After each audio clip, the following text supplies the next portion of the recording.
Hello, my name is Miguel Amaro, and this is my presentation on data privacy and protection. We are living in the age of big data.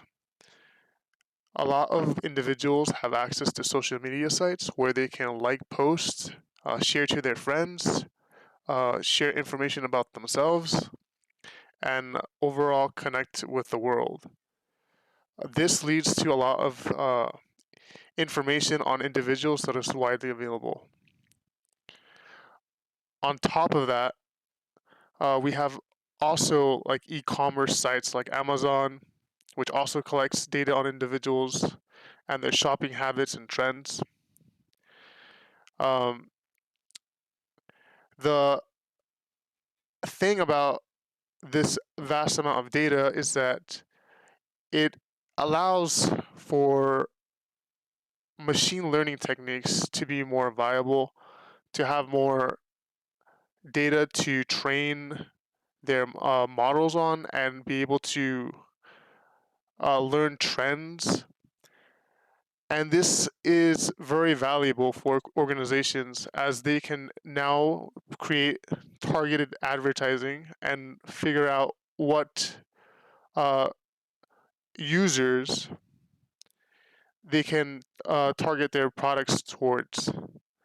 It allows, for example, insurance companies to adjust their premiums based on an individual's behaviors and other use cases where data may be collected and used would be to provide personalized healthcare, which might be a benefit, and also um,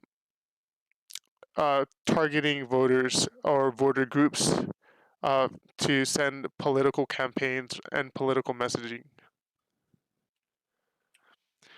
Data available on individuals, like I mentioned before, would be likes, posts that were liked, posts that were shared, posts that were created by the user themselves, and especially profile information. Some of these, which might be personal identifiable information, which are birthday, phone number, emails, and gender.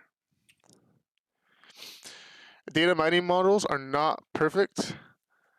They uh, can make predictions that are wrong based on the data that was used to train them.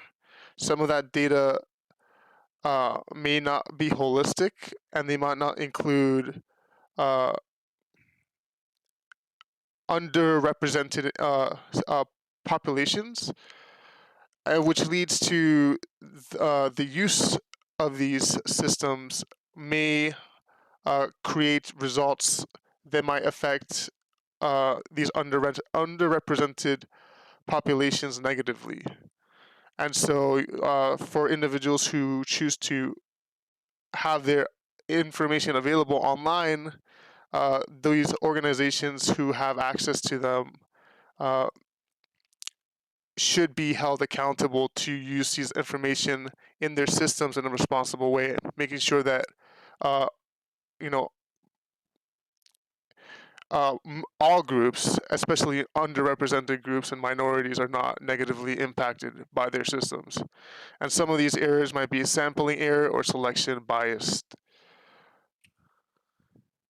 Some examples of misuse are the Cambridge Analytica scandal, which happened in 2018, um, where essentially a Facebook profiling application was sent to 270,000 users who volunteered and opted to use this application. However, because of Facebook's loose restrictions, this application had access to the friend networks of these 270,000 users, and so it was able to collect and sample information uh, by using those networks, and ended up scaling up to around 87 million users whose data was collected.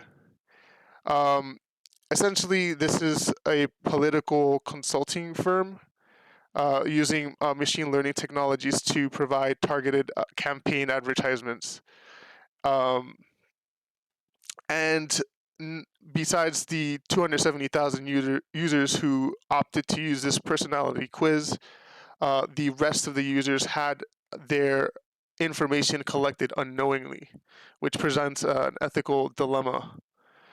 Another incident was the Amazon recruitment algorithm bias, where Amazon had historical data in the form of resumes previously submitted, in which they used to train machine learning models to help recruiters find potential or promising candidates. Uh, the problem was that most of these successful applicants that they had the records on before and they had used to train this model were male. So most of the keywords that were found in these uh, resumes had keywords that were traditionally used by males. Um, whether that was some initial bias from the previous recruiters who had collected those resumes uh, isn't very clear, but essentially they introduced bias which negatively impacted women who were submitting their applications and into the system to be judged.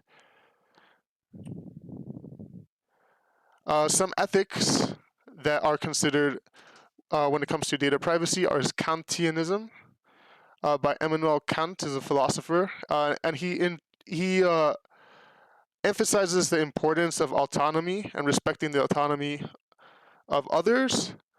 And so, one important result of that is that corporations should be very transparent with how the data is used. And this philosophy and ethical perspective really emphasizes that your data privacy is a fundamental right. Um, in contrast, there's also social contract theory where individuals in a society opt in and sign a contract in which they'll give up some of their freedoms and rights in exchange for guarantees that some organization or government will protect their data. Um,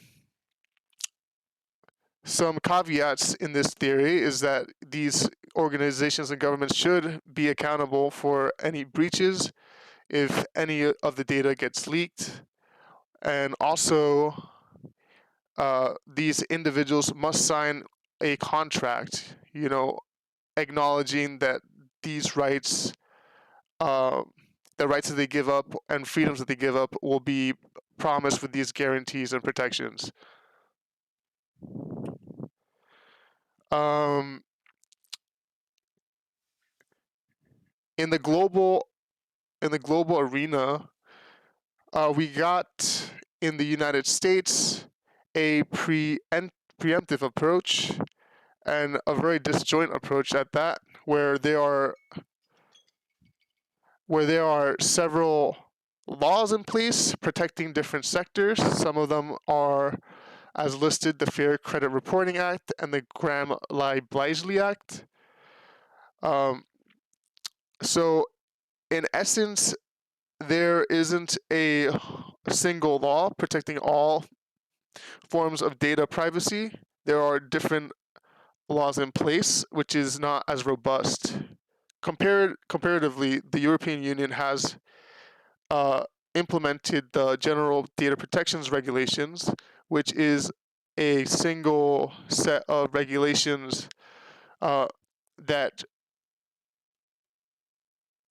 have a Kantian perspective in which they treat data privacy as a right, and they also require that even companies abroad who handle data, if they are dealing with the European Union, abide by these rules.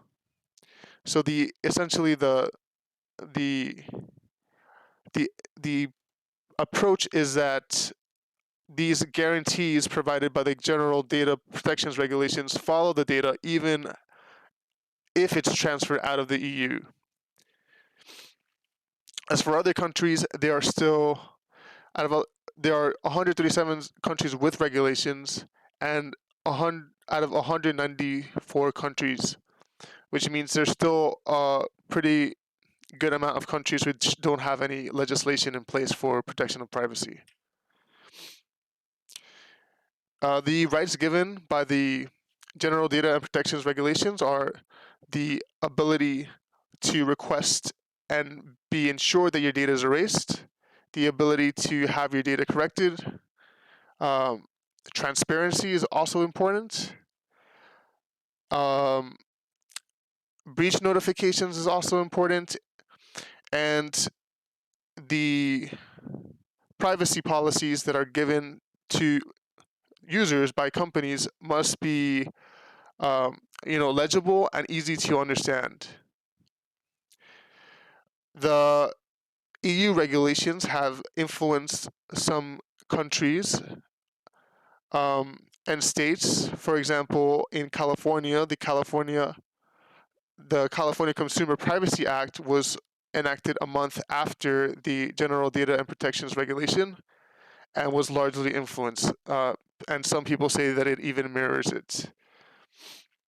And that concludes the presentation. Thank you and have a good day.